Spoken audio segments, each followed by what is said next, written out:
Bitcoin versus the S&P 500. Are those even the same thing? Well, the reality is that a lot of people start to mix together these investments. They start to think, well, my Bitcoin's performing better than the S&P 500, so I should just own more Bitcoin. Or the S&P 500 is returning a better rate of return than small cap, so I should just buy the S&P 500. And the reality is that there's no right or wrong answer. It's my favorite answer. And that answer is it depends. And what does it depend on?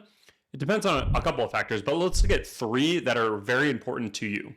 Number one is, what is your long-term goal? Your long-term goal is going to be specific to you. You might need cash today. You might need cash 30 years from now. That one answer is going to largely depend on how much we should invest in Bitcoin, with S&P 500, or bonds, or cash, or all these different things. Okay, so number one, understanding your long-term plan. Number two is making sure that you understand the risks associated with investments.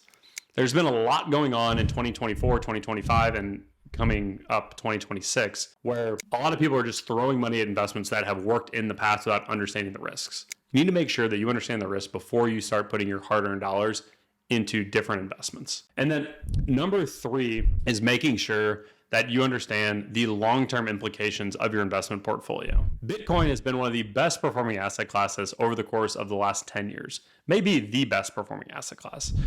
But we need to make sure that we understand how are we going to utilize it to fund our life in the future. Example for Bitcoin for how this plays out is it doesn't spin off any income, okay, which can be a really good thing in the short term because it doesn't add any income unless we sell something. We pay capital gains.